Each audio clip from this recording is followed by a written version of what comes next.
offline compared to online retail is still actually a very large fraction of consumer spending. So although online is growing quite dramatically, as of now, essentially still about 90% of total retail spending happens in the offline world. And firms are still trying to figure out how to best promote products, how to best run price promotions, things of that sort. And so we wanted to go back and see, can we actually use tools that we learned about in the online world, better types of measurement, and can we bring that back to the offline world and try to track things better?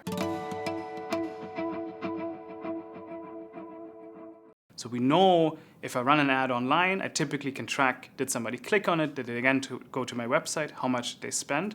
All this linkage is much closer, and those are often things that we don't observe in the offline world. Right? So an online retailer would know, how did this consumer get to the product they ultimately purchased? We can observe their browsing with a lot of precision. Offline, there's usually no equivalent. Traditionally, we weren't able to see, how did somebody walk through the store? How did they actually get to the specific aisle where they then picked up products?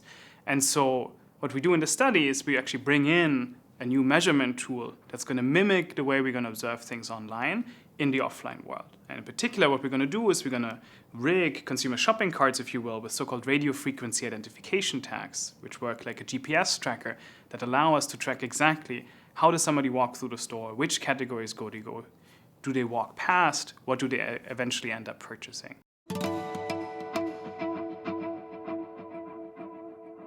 If in a particular week the supermarket is running a beer ad, do more people buy beer?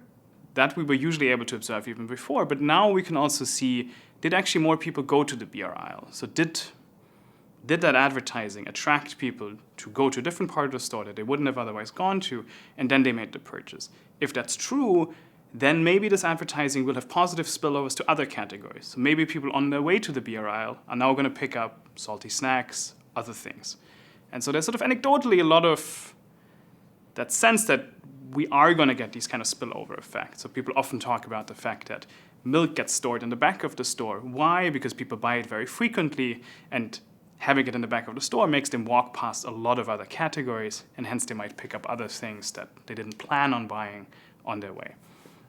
And so you could imagine that advertising does something very similar. If advertising allows me to divert traffic to other parts of the store, then maybe products I pass on that way are also going to end up in my purchase basket. And so that was something that we weren't usually able to observe.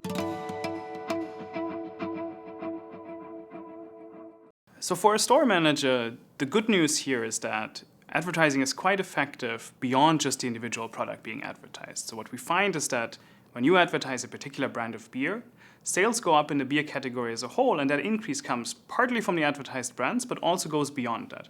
So some consumers presumably just pick up on the fact beer is being advertised today, they get reminded of, I want to buy beer, and hence we see an increase in beer sales. And that's beyond the individual product being advertised. At the same time, we also find that the effect stops there.